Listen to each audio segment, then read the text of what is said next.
तुमने वो DDLJ picture तो देखी होगी ना, जिसमें सिमरन जो है वो ट्रेन के पीछे भाग रही होती है और पीछे से राज बोलता है, अगर ये मुझसे सच्चा प्यार करती है तो पलट के जरूर देखेगी।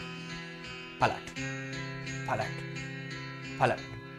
और फिर वहाँ पे सिमरन जो है पलट जाती है और फिर राज और सिमरन जो है इनकी प्रेम कहानी का हैप्पी दी एंड हो जाता है ना।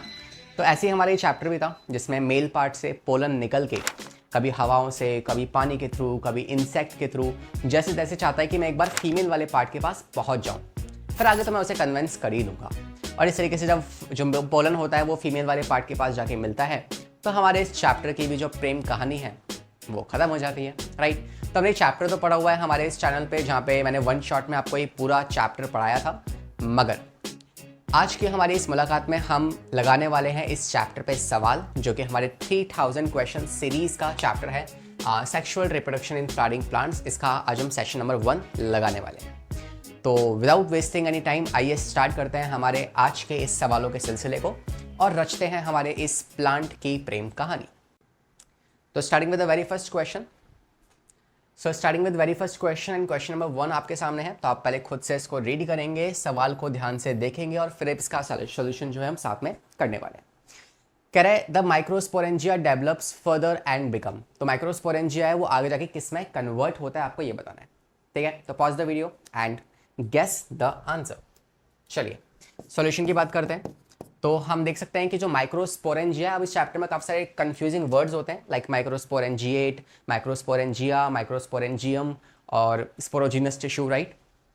तो ये माइक्रोस्पोरेंजिया क्या होता है, तो अगर आपको याद हो तो इस तरीके से हमारे पास एंथर का स्ट्रक्चर था, जिसके लिए हम कुछ वर्ड्स इस्तेमाल करते हैं, बायलोब्ड, डायथीकस, टेट्रालोब्ड, लाइक। तो दीज हम वर्ड्स का इस्तेमाल करते हैं। इसमें से जो एक थीकस था ना, जिसके अंदर हमारे स्पोरोजिनस टिश्यू भरा पड़ा है, ये दूसरा था जिसमें हमारे पास क्या है, अगेन स्पोरोजिनस टिश्यू है। तो इसके लिए हम टर्म इस्तेमाल करते हैं डायथीकस, राइट। और इसमें से हर एक जो स्ट्रक्चर है उसे क्या कहेंगे, अब स्पोरेंजिएट या स्पोरेंजिया, ठीक है। ये हो गया आपका माइक्रोस्पोरेंजिया, ठीक है। इसके अंदर पाया जाएगा क्या, स्पोरोजिनस टिश्यू, और फिर वही स्पोरोजिनस टिश्यू है उसमें एमएमसी होगा और फिर आगे जाके कन्वर्ट होगा वो किसके अंदर, आपके पोलन ग्रेन के अंदर। तो एक तरीके से क्या है, ये एक ऐसा स्ट्रक्चर है जो पोलन ग्रेन को बियर कर रहा है, तो it will be developing further into pollen sac, ठीक है, जो कि आपके पोलन्स को बियर करने वाला है, राइट। पता है इतनी बात आपको कि माइक्रोस्पोरेंजिया है, इसके अंदर क्या होंगे, एमएमसी होने वाली है, जो कि 2n होंगी, मदर सेल है ना, माइक्रो मम्मी सेल।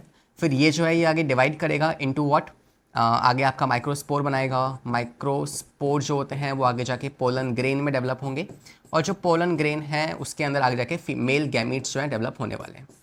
तो एक तरीके से ये स्ट्रक्चर जो है ये पोलन ग्रेन्स को बियर कर रहा है, तो we call this as a pollen sac.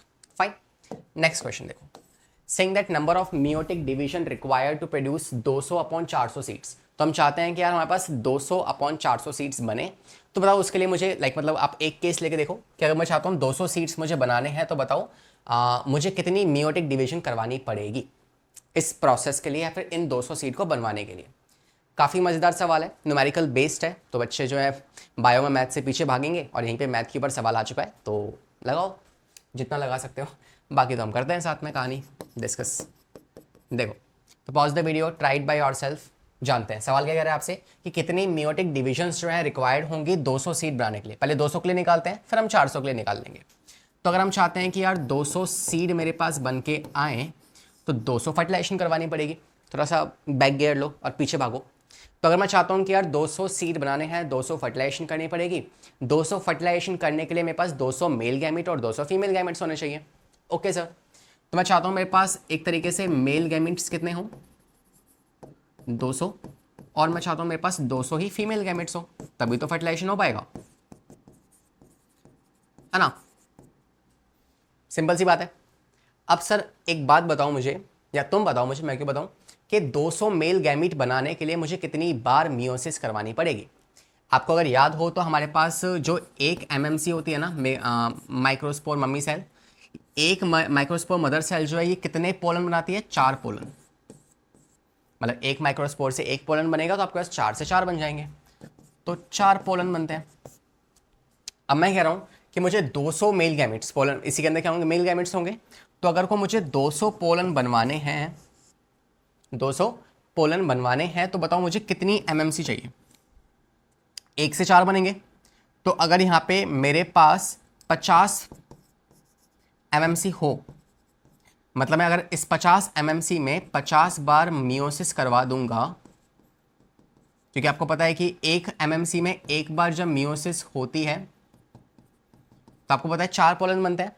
तो 50 एमएमसी में अगर 50 बार मियोसिस होगी तो आपके पास 200 पोलन बन जाएंगे। तो बॉस मुझे कितने ही चाहिए, मेरे को चाहिए आपके 50 मियोसिस करवानी पड़ेगी। ठीक है सर। और फीमेल वाले केस में आपको पता है, फीमेल वाले केस में 1 एमएमसी से मेगास्पोर मदर सेल से, this is the case for male. And for female आप कह सकते हैं कि अगर मेरे पास 1 मेगास्पोर मदर सेल है उससे मेरे पास 1 एग बनता है। तो बताओ अगर मुझे 200 एग बनवाने हैं, 200 फीमेल गैमेट्स बनवाने हैं तो कितने चाहिए मेरे को? 200 चाहिए होंगे एमएमसी, मतलब 200 बार मेरे को मियोसिस करवानी पड़ेगी, है ना। 200 टाइम्स मियोसिस। तो हो गई बात क्लियर। 200 मुझे क्या चाहिए? 200 मुझे करवानी पड़ेगी मियोसिस, है ना। तो काउंट कर लो 50 + 200, तो 200 सीड बनवाने के लिए मुझे कम से कम 250 टाइम्स, टोटल काउंट कर लो।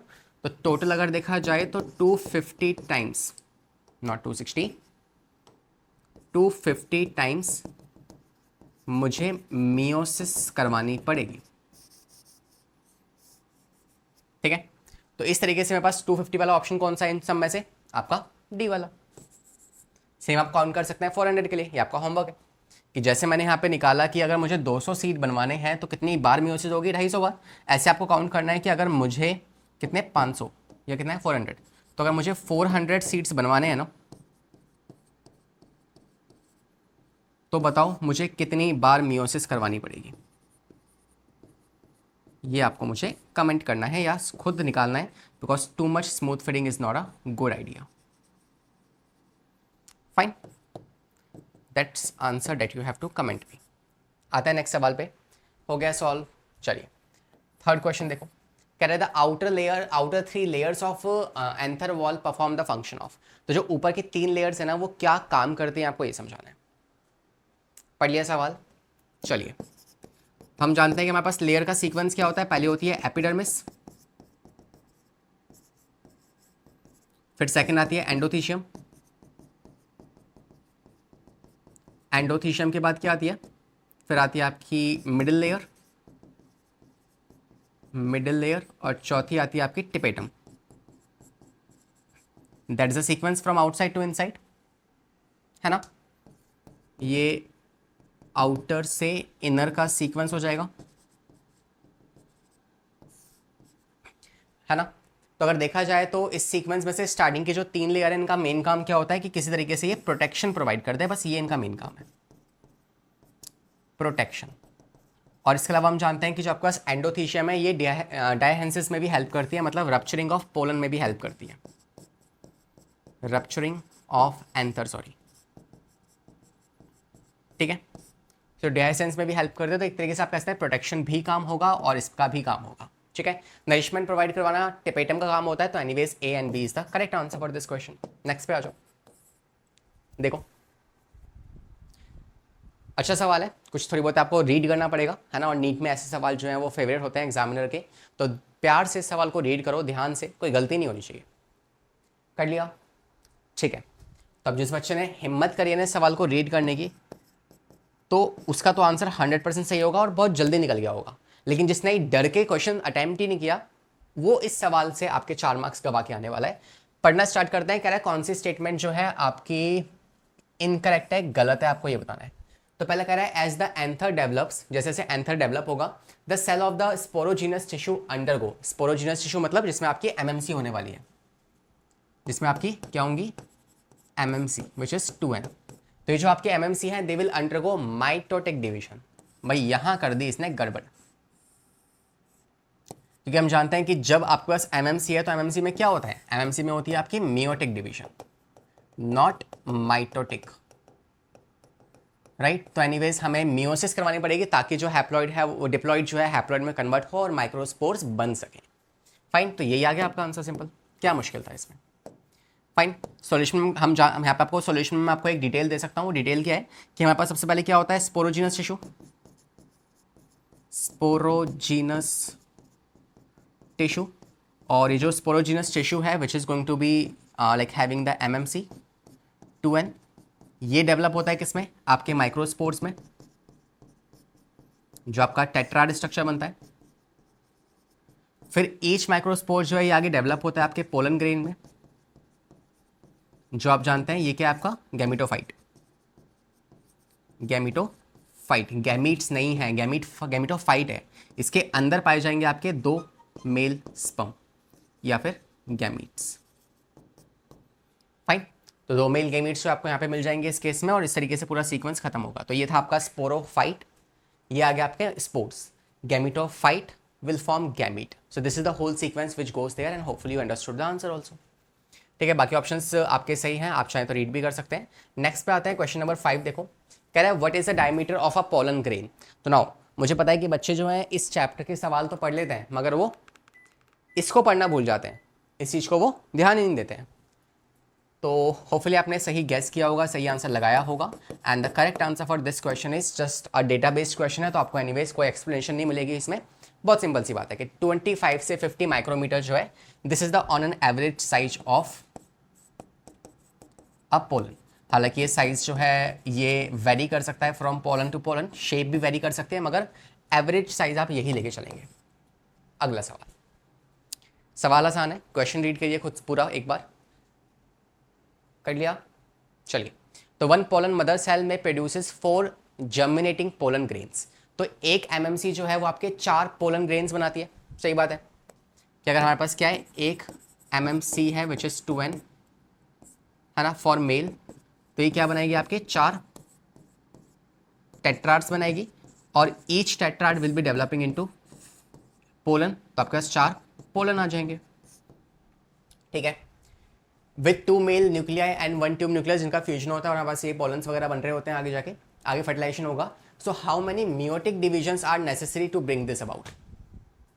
ठीक है, तो बताओ कितनी मियोटिक डिवीजन रही होगी यहां से यहां पे बनने में। दिख रहा है हमें, बहुत सिंपल है। आपके पास एक बार मियोसिस यहां होगी, जिस मियोसिस से पहले 2 सेल बनेंगे, मियोसिस फर्स्ट में, मियोसिस सेकंड में आपके 4 सेल बन जाएंगे। अब यहाँ से जब यहाँ कन्वर्जन होगा, जहाँ पे हम जानते हैं कि वैक्यूलेशन होगा, वैक्यूल बड़ा होगा, न्यूक्लियस को साइड में पुश कर देंगे, स्पिंडल फाइबर्स जो है वो अनइक्वल डिवीजन करके आपकी 2 सेल्स बना देंगे, जो कि होगी इस तरीके से। एक होगी जनरेटिव सेल और एक होगी आपकी वेजिटेटिव सेल, राइट। तो ये जो बन रहा है कैसे बन रहा है, ये बन रहा है माइटोसिस से, नॉट मियोसिस।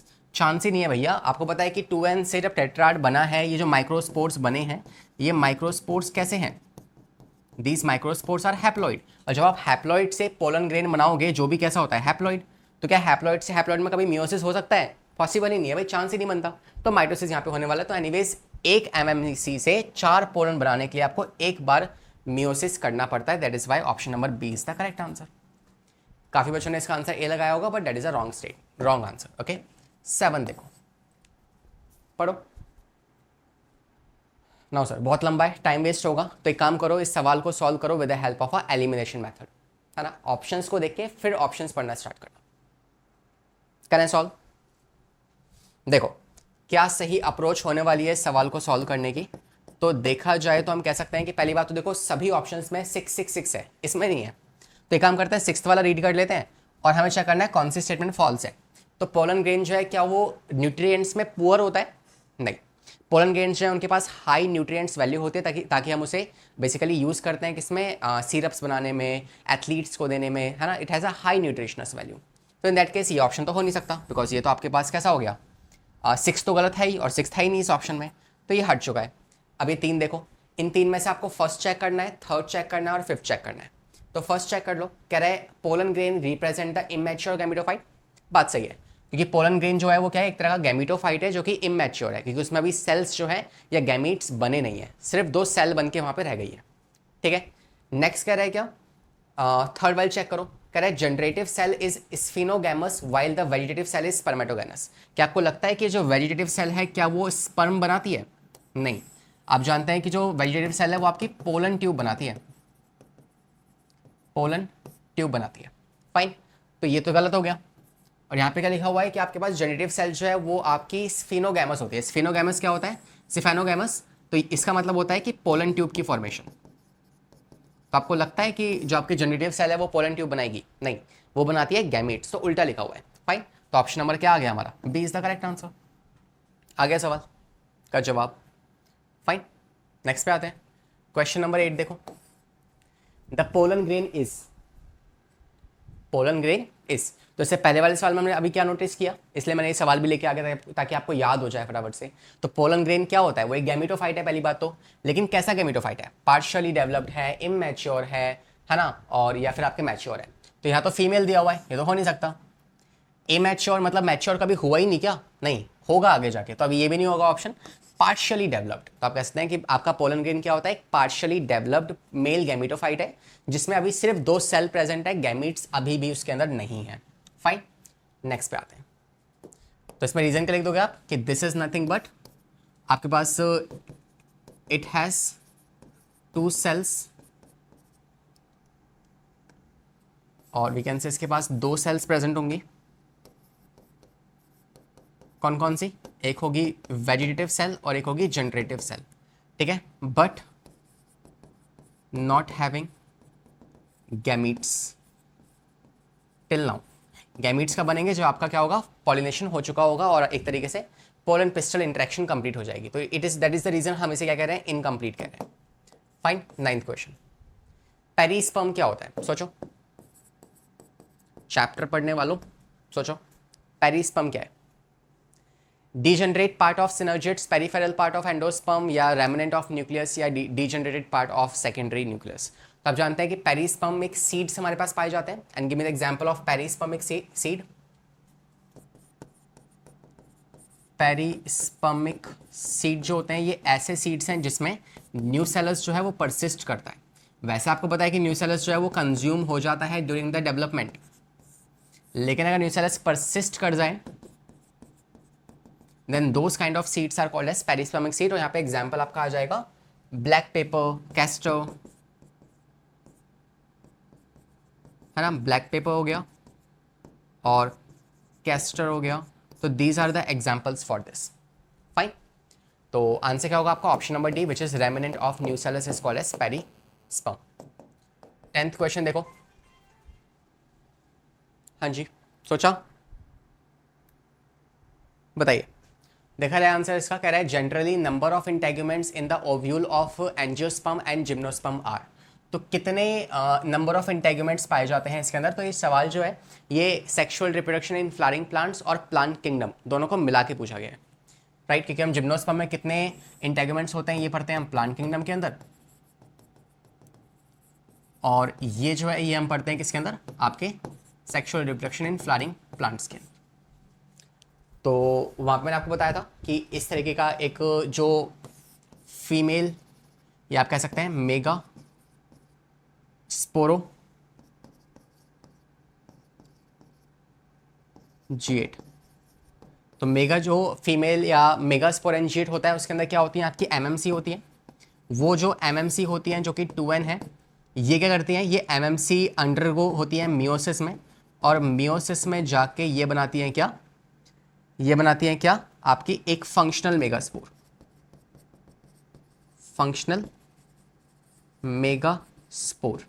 और फिर क्या होता है? अगर आपको स्ट्रक्चर दिखाऊं तो कुछ ऐसा सा फीमेल जो मेगास्पोरेंजिएट है वो कुछ ऐसा दिखता है। जिम्नोस्पर्म की बात कर रहा हूँ, एंजियोस्पर्म की बात नहीं कर रहा। इसके अंदर क्या होगा? यहाँ पे अंदर होता है इसका न्यूसेलस, न्यूसेलस, और ये क्या है? ये इंटेगुमेंट्स हैं, सिंगल इंटेगुमेंट, ठीक है, सिंगल इंटेगुमेंट्स होंगे। और फिर क्या होगा? जो इसमें न्यूसेलस जो है डेवलप हो चुका है तो इसके अंदर पाया जाएगा आपका एक फंक्शनल मेगास्पोर, फंक्शनल मेगास्पोर। तो ये जो फंक्शनल मेगास्पोर है ये मल्टीपल टाइम माइटोसिस करेगा, और माइटोसिस करने के बाद ये कुछ है ना ऐसा डेवलप हो जाएगा, है ना। अगर ये एक इंटेगुमेंट है, इसके अंदर क्या था? न्यूसेलस था हमारे पास,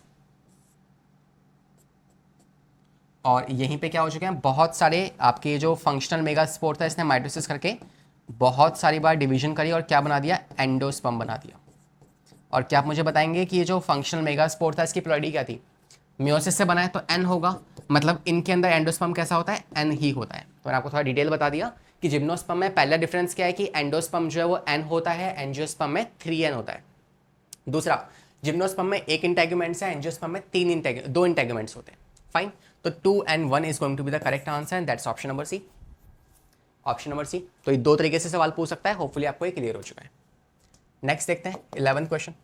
कह रहा है egg apparatus in angiosperm consist of. तो जो हमारे पास एम्ब्रियो सैक है उसमें एग अपैरेटस आप किसे कहेंगे, आपको ये बताना है। सोच लिया, चलिए सॉल्यूशन देखो। तो हमें पता है इस तरीके से, अगर ये एम्ब्रियो सैक है, एम्ब्रियो सैक फीमेल गैमेटोफाइट, तो इसमें क्या हमारे पास 3 होते हैं ऐसे एंटीपोडल सेल्स और 2 होते हैं सिनर्जिड्स, एक होता है हमारे पास एग और नीचे क्या होते हैं फिलीफॉर्म अपैरेटस और बीच में होगा एक सेंट्रल सेल जिसमें होंगे 2 पोलर न्यूक्लियाई,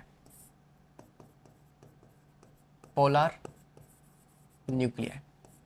फाइन, सवाल किसके ऊपर बेस्ड है, एग अपैरेटस। तो आपको पता होना चाहिए कि हमारे पास ये जो एग है और जो सिनर्जिड्स हैं, है ना, एग और सिनर्जिड्स, इन दोनों को मिला के आप कहते हो क्या, एग अपैरेटस। कलर्स की कमी हो गई हमारे पास, चलो, ये और सिनर्जिड्स, इन दोनों को मिला के आप कहते हो क्या, एग अपैरेटस। फाइन, और जो सिनर्जिड्स और फिलीफॉर्म है इनको मिला के आप कहते हो filiform apparatus. Fine, that's a difference. और इसका आंसर क्या होगा, option number A is going to be the correct answer, 1 egg and 2 synergids.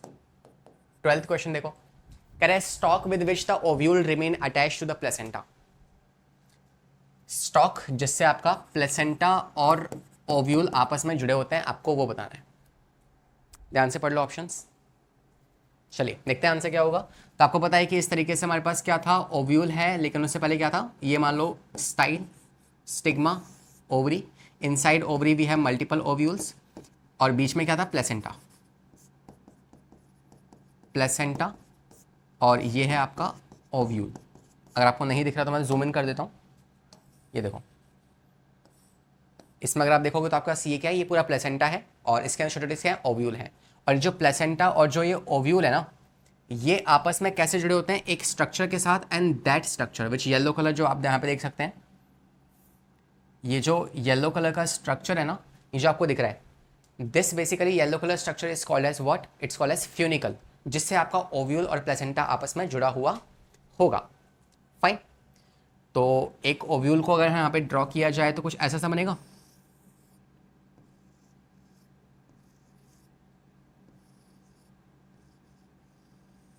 तो ये पॉइंट जो है इसे आप हाइलम कहते हो, दिस इज फ्यूनिकल, नीचे क्या होगा, placenta, and this is what we have the embryo sac, जहां पे क्या होगा, न्यूसेलस होंगे। फाइन, ये होगा माइकोपैलेन एंड ये होगा चलाज़ल एंड। डन है, पूरा डायग्राम ड्रॉ कर लिया हमने यहाँ पे and the answer is funicle. Next पे आते हैं, क्वेश्चन नंबर 13 देखो। कह रहे हैं in which type of flower stigma is rough and sticky in nature. Now ये बात सुन के ना अपने मन में क्या सवाल आता है कि सर अगर बात की जाए रफ एंड स्टिकी तो कौन होता है, पोलन होता है आपके पास, जो कि इजीली फ्लो कर पाए एयर के थ्रू, तो विंड पॉलिनेशन आंसर होगा। लगाओ फिर आंसर, विंड पॉलिनेशन। देते हैं तुम्हें 440 वॉट का झटका, है ना। तो सवालों के साथ ना एक्सपेरिमेंट करना छोड़ दो, सही सवाल को ध्यान से पढ़ो और आंसर बताओ, वरना जो होता नहीं था उसमें मोटू पतलू में एक डॉक्टर झटका, है ना, वो जैसे झटके देता ना वैसा झटका तुम्हें फील होगा यहाँ पे।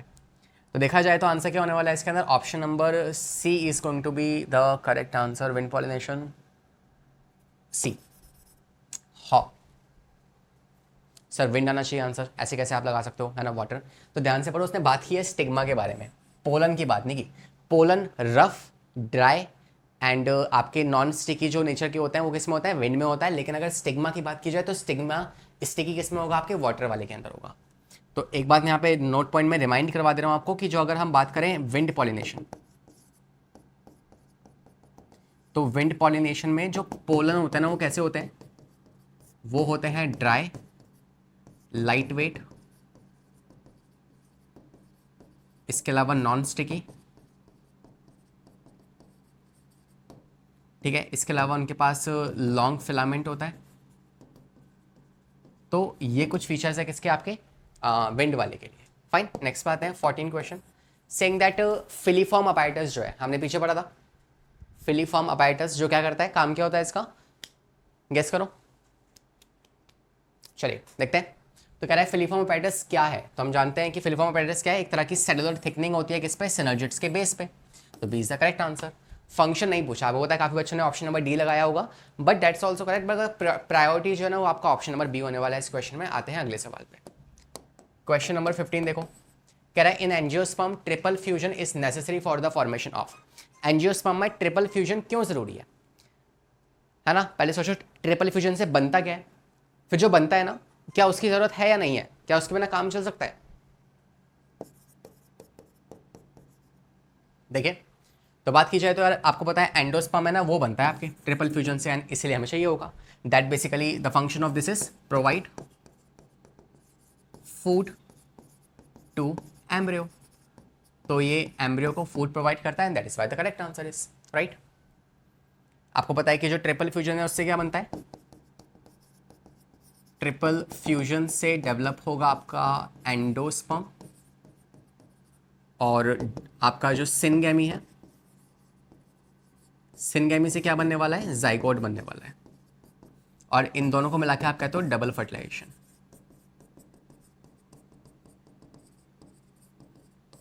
फाइन, नेक्स्ट पे आते हैं। क्वेश्चन नंबर 16 देखो, अयो देख लिया, कह रहे थे endosperm in an angiosperm is formed. तो जो आपका एंडोस्पर्म है वो एंजियोस्पर्म में फर्टिलाइजेशन से पहले बनता है या फर्टिलाइजेशन के बाद बनता है, तो ऑलवेज रिमेंबर कि जो आपका एंडोस्पर्म है वो फर्टिलाइजेशन के बाद बनेगा। So endosperm is formed after fertilization, it is form after fertilization. Clear है, तो इसको एज अ स्टेटमेंट याद रख लेना है। आंसर क्या होगा आपका, option number A is the correct answer. 17 देखो, डाइकॉट एम्ब्रियो जो है वो क्या कंसिस्ट करता है इन चारों में से। तो आपने एम्ब्रियो का स्ट्रक्चर देखा होगा, सीड का स्ट्रक्चर इवन पढ़ा होगा इस चैप्टर में, डाइकॉट का, मोनोकॉट का, कॉटलीडॉन्स वगैरह, कॉलेप्टाइल, कॉलराइजा, है ना। सोचो देखें तो भाई आंसर क्या होगा, डाइकॉट एम्ब्रियो की अगर बात की जाए तो डाइकॉट एम्ब्रियो में क्या क्या होता है, प्लूम्यूल रेडिकल सब में ही होते हैं, मोनोकॉट में डाइकॉट दोनों में होते हैं, है ना। और इसके अलावा बात की जाए रेडिकल होगा, प्लूम्यूल होगा, कॉलेप्टाइल, इनमें से क्या क्या होगा। तो टैगमेंट टेस्टा जो है ये तो हटा ही दो, बिकॉज ये तो सीड के पार्ट्स हैं। Tegmen testa these are nothing but seed, और बात हो रही है सिर्फ और सिर्फ एम्ब्रियो के बारे में, ये तो आ नहीं सकता, ये सब में ही होता है इन ऑल।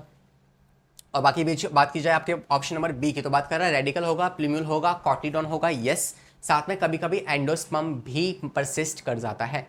बात कर रहा है डाइकॉट की, मुझे एक ऐसा डाइकॉट बताओ, डाइकॉट में आपको बताया कि एंडोस्पर्म परसिस्ट नहीं करता, बिकॉज डाइकॉट्स आर नॉन एल्ब्यूजिनस या फिर एक्स एल्ब्यूजिनस, है ना। आपके जो डाइकॉट सीड होते हैं वो कैसे होते हैं, एक्स एल्ब्यूजिनस होते हैं, मतलब उनके अंदर आपके एंडोस्पर्म नहीं मिलेगा, या कह सकते हो non endogenous. Non endogenous means उसमें एंडोस्पर्म परसिस्ट नहीं करेगा, मगर एक्सेप्शन है हमारे पास, एक्सेप्शन और एक्सेप्ट कैस्टर। कैस्टर आप जानते हैं एक तरह का डाइकॉट है, मगर स्टिल उसके अंदर क्या होता है, एंडोस्पर्म पाया जाता है, एंडोस्पर्म प्रेजेंट। फाइन, तो आप कहते हैं सब कभी कभी क्या होता है एंडोस्पर्म परसिस्ट कर भी जाता है, लेकिन in the case of castor. Fine, so this is the correct answer, option number B. जिन बच्चों को एक्सेप्शन ना पता हो ना तो वो इस ऑप्शन को भी गलत टिक मार्क कर देंगे, मगर ये ऑप्शन सही ऑप्शन है। फाइन, 18 देखो, कह रहा है if the number of chromosomes in endosperm is of the dicot plant is 36। Endosperm दिया है आपको कितना, 36। बताओ रूट सेल्स कितना होंगे, रूट सेल्स की प्लॉइडी क्या होती है, पहले ये सोचो, 2n, है ना।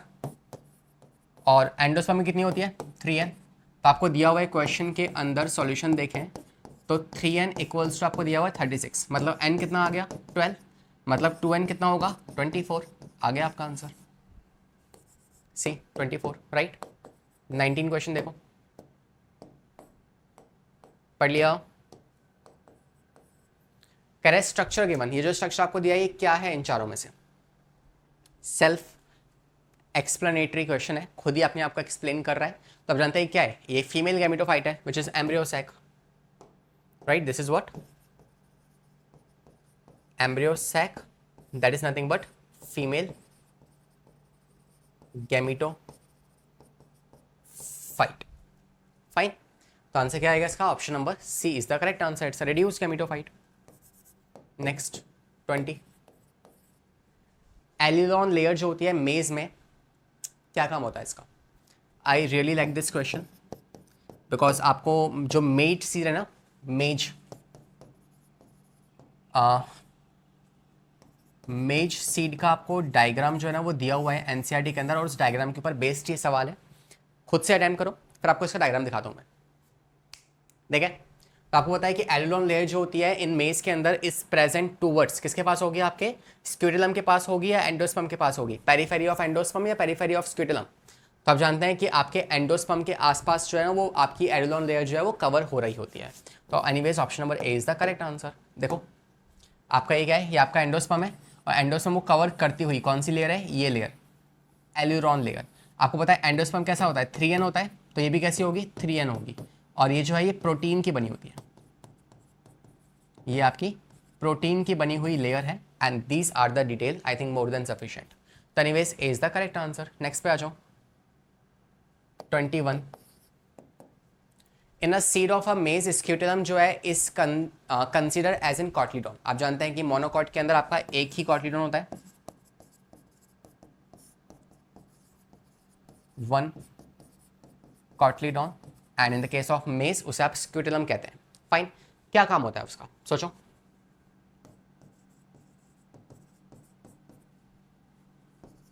क्या काम होता है उसका? सोचो। देखें, कर लिया अटेम्प्ट, तो वही उसका काम होता है। बच्चे सोचोगे सर स्क्यूटेलम है मतलब कॉटलीडॉन है तो एम्ब्रियो को प्रोटेक्ट कर रहा होगा, लेकिन मेज के अंदर जो स्क्यूटेलम है उसका काम मेजर क्या होगा? प्राइमरी फंक्शन की वो आपका basically absorb the food material and supply to the embryo. तो ये एंडोस्पर्म से फूड मटेरियल को एब्जॉर्ब करेगा और फिर सप्लाई कर देगा।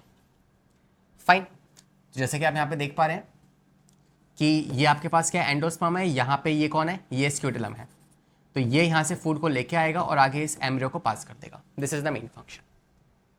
फाइन, 20 सेकेंड देखो, saying function of embryonal suspensor. Suspensor का फंक्शन क्या होता है? सोच के बताओ, what is the function of suspensor? तो पढ़ा कहां से? पहले ये सोचो, तब आएगा जवाब, तो तब बजेगी घंटी। इसलिए चीज़ों को ना लिखना चाहिए। जब तुम नोट्स नहीं बनाते हो ना तो क्या होता है, तुम्हारा खोपड़ी ऊपर से खाली है ना, बस लिखे जा रहे हो फालतू में। लिखो उसको, है ना, चीज़ों को लिखोगे तभी वो दिमाग में बैठेगी तुम्हारे। सस्पेंसर की बात करते हैं। एम्ब्रियोनल की बात की जाए तो देखो आपके पास ये क्या था? एक जाइगोट था। जाइगोट जो है क्या बनाता है? आपके पास ऐसा स्ट्रक्चर बना देगा जिसमें से ये क्या है? ये आपकी होगी बेसल सेल और ये हो जाएगी टर्मिनल सेल। मैं एनसीईआरटी से उल्टा डायग्राम बना रहा हूँ फ्लिप करके, ठीक है। इसके बाद ये क्या बनेगा? ये आपका बनेगा इस तरीके का स्ट्रक्चर,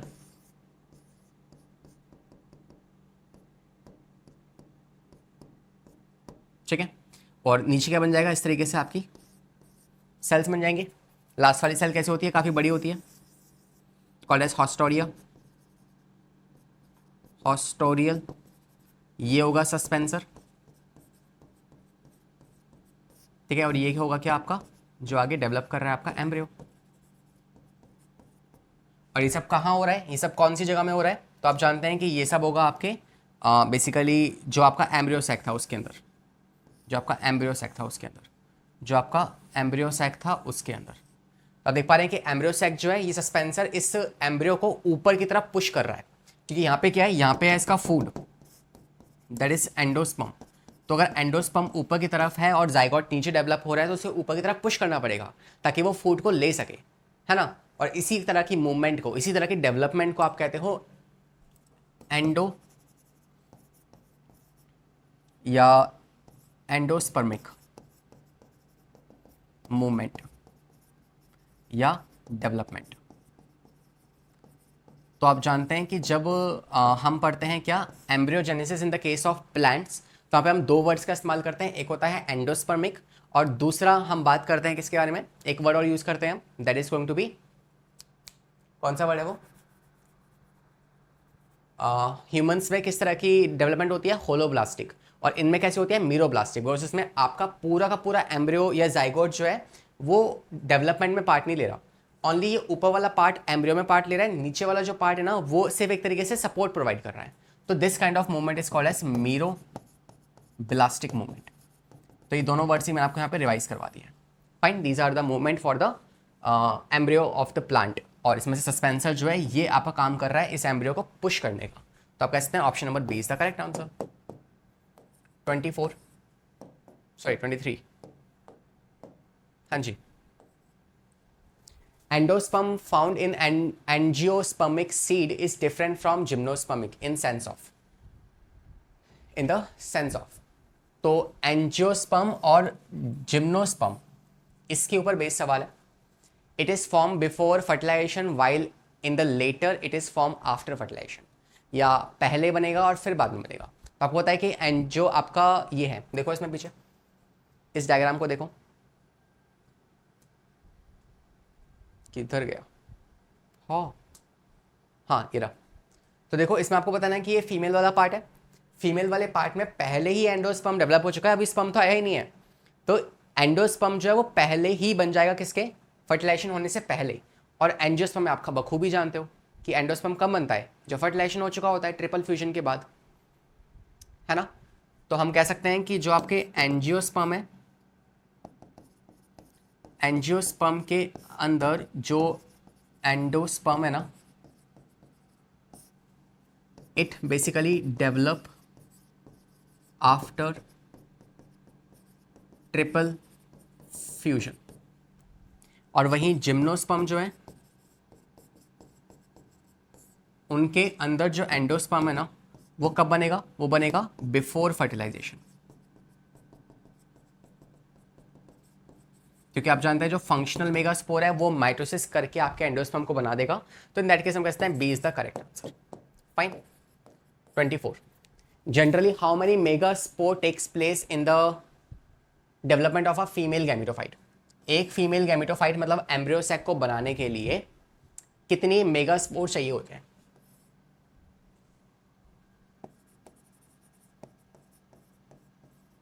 एम्ब्रियो सैक बनाने के लिए तो आपको पता है कि हमें क्या चाहिए, पहले आपके पास होती है MMC, megaspore mother cell 2n in the case of female.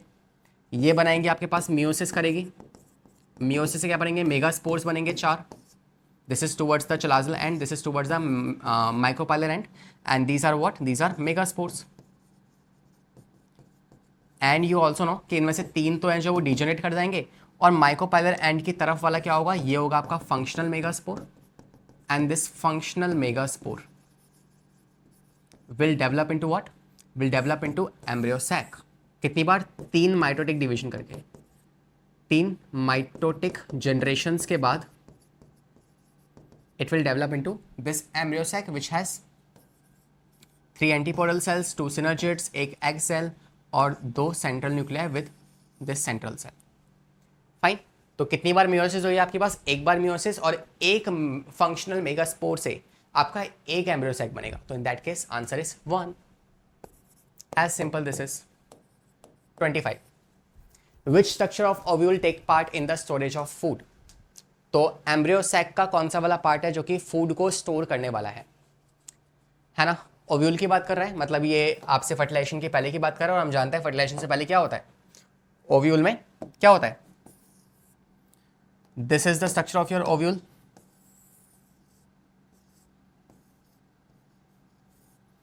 तो ये ओव्यूल का स्ट्रक्चर है, जिसमें से ये क्या है, ये आपका न्यूसेलस होगा, न्यूसेलस। और न्यूसेलस ही है जो आपके फूड को स्टोर करेगा, जो कि उस एम्ब्रियो को डेवलप करते टाइम मिलेगा। फाइन। 26, पेरिकार्प क्या होता है सोचो। तो testa, tegmen, pericarp, perisperm, these words हमने पढ़े हैं। तो इनमें से पेरिकार्प जो है क्या है, ये आपकी वॉल ऑफ ओवरी होती है। फाइन। तो आपकी ये ओवरी की जो वॉल है ना, which is called as pericarp, जो कि आपके फ्रूट की वॉल में डेवलप होगी, develop into fruit wall after fertilisation. Fine, next 27, saying that non endospermic seed are present in, तो एंडोस्पर्म नहीं होना चाहिए, राइट तो बताओ पहले एंडोस्पर्म किस में नहीं होता, डाइकॉट्स में नहीं होता, मोनोकॉट्स में एंडोस्पर्म होता है। थोड़ा सा आपको रिवाइज करा दो ये टॉपिक बिकॉज ये इंपॉर्टेंट है और बच्चे यहाँ तक पहुँचते ही नहीं है काफ़ी बच्चे तो वो बीच में चैप्टर को छोड़ छाड़ के भाग जाते हैं। तो इन दैट केस हम जानते हैं कि आपके पास एक तो होते हैं एंडोस्पर्मिक सीड और एक होता है नॉन एंडोस्पर्मिक, नॉन एंडोस्पर्मिक। तो जो आपके एंडोस्पर्मिक सीड है ना, जो आपके एंडोस्पर्मिक है, इसमें एग्जांपल क्या आएगा आपके, मोस्टली मोनोकॉट, और नॉन एंडोस्पर्मिक कौन से होते हैं आपके, मोस्टली डाइकॉट, मोस्टली डाइकॉट। मगर एक्सेप्शन भी है सर, मगर एक्सेप्शन भी है। तो एक्सेप्शन में क्या आएगा आपका, यहाँ पे एक्सेप्शन आता है आपके ऑर्किड्स। आप जानते हैं ऑर्किड्स एक तरह का मोनोकॉट है मगर still no endosperm, no endosperm. यहाँ पे एग्जांपल आएगा आपका कैस्टर। कैस्टर जो है वो आपका एक तरह का डाइकॉट है लेकिन मगर still it has the endosperm, still it has endosperm. Fine, तो अब आते हैं ऑप्शंस पे।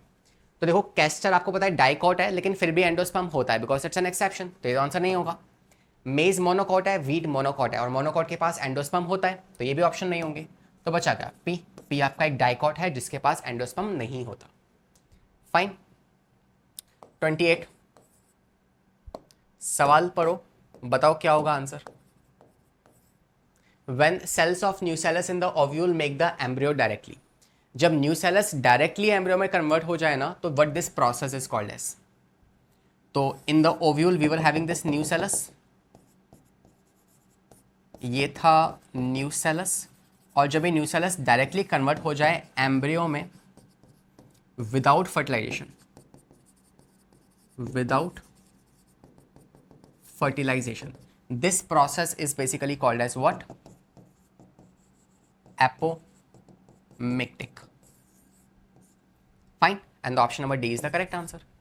इसके अलावा इस चैप्टर में आपने कुछ और वर्ड्स भी पढ़े होंगे, जैसे कि आपने पढ़ा होगा एपोस्पर्मी, आपने पढ़ा होगा एपोगैमी,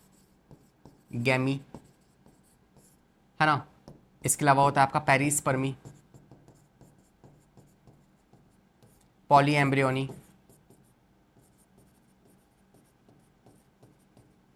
फाइन, तो और पार्थेनोजेनेसिस, ऐसे कुछ आपके पास क्या है, पार्थेनोकार्पी सॉरी, ये हैं आपके पास कुछ प्रोसेसेस, राइट।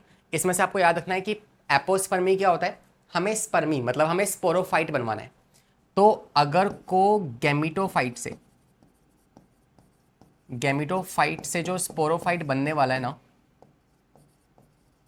और मान लो गैमीटोफाइट कैसा था, एन था, ये एन आगे जाके फ्यूज होना ही भूल गया और डायरेक्टली एन स्पोरोफाइट ही बना दिया, this is called as apospermy. Apogamy में क्या होगा, आपके पास गैमीटोफाइट बनाना है, you have the sporophyte, which develops into gametophyte, मतलब स्पोरोफाइट जो है वो स्पोर्स बनाएगा, स्पोर्स जहाँ भी जर्मिनेट करेंगे वहाँ पे आपका गैमीटोफाइट बन जाएगा। स्पोरोफाइट कैसा होता है, 2n होता है, उसे मियोसिस करके ये बनाना था लेकिन वो मियोसिस करना ही भूल गया और वो आपके 2n में ही कन्वर्ट हो गया। मिस्टेक्स है, होती है प्लांट के अंदर भी, तो ये मिस्टेक्स आपकी हैं, ठीक है। बाकी पेरिस्पर्मी मतलब आपके न्यूसेलस का परसिस्ट कर जाना और पॉलीएम्ब्रियोनी मतलब एक से ज़्यादा एम्ब्रियो का आ जाना, तो ये टर्म्स भी आपको पता होनी चाहिए। नेक्स्ट देखो 29, एक्सेप्शन के ऊपर बेस्ड सवाल है, अच्छा सवाल है, ध्यान से अटेम्प्ट करना, देख तो रहना सब कुछ आपको। चलो देखें, तो मैंने आपको एग्जांपल बताए थे पीछे कि पेरिस्पर्म जो है ना वो किस में परसिस्ट करता है। पेरिस्पर्म मतलब न्यूसेलस परसिस्ट करेगा, और न्यूसेलस जो है ना वो परसिस्ट कौन कौन से सीड्स में करता है, उसे आप कहते हो पेरिस्पर्मिक सीड। एग्जांपल है आपका ब्लैक पेपर और बीट, और कैस्टर भी है। अब देखो तो ब्लैक पेपर बीट दोनों में दिया हुआ है, ये तो हटा दो। अब इनमें से चूज करो, आपको पता है कि एंडोस्पर्मिक कौन से होते हैं आपके मोनोकॉट, और नॉन एंडोस्पर्मिक कौन से होते हैं आपके डाइकॉट। तो ये आपके मोनोकॉट हैं, ये आपके डाइकॉट है, हो गया आंसर ए, दैट सिंपल, डरना नहीं है, ठीक है। Next in which of the following plants the new seller start developing into embryo? तो मैं आपको जो बताया ना, एपोमिक्टिक, एपोमिक्टिक, ये कौन से प्लांट्स में होता है? तो एग्जांपल्स है इनका सिट्रिक प्लांट्स। सिट्रिक प्लांट्स में ऐसा होता है, लाइक लेमन हो गया, ठीक है, मैंगो। तो option number A is the correct answer. So citrus plants में ऐसा होता है। This is how we complete our 30 questions of the day. तो होपफुली आपको इसके चैप्टर जो है इन सवालों के थ्रू ही रिवाइज हो रहा होगा। And these questions are, believe me, ये इतने आसान क्वेश्चंस भी नहीं है और इतने मुश्किल क्वेश्चंस भी नहीं है कि वो सिलेबस से ही बाहर जा रहे हो। तो अगर आप ये सवाल लगा पा रहे हैं तो इट मीन्स आपकी प्रिपरेशन जो है वो अच्छी चल रही है। These are good question to check your preparations and multiple questions are PYQs also. तो keep attempting these questions and if you study any topic from me, कोई चैप्टर पढ़ना हो तो सिंपली आप सर्च कर सकते हैं यूट्यूब पे लक्ष्य सर बायोलॉजी और इस टॉपिक का नाम आपको वो मिल जाएगा। तो will see you in the upcoming classes. पढ़ाई करते रहें, सेफ रहें, बाय बाय, टेक केयर।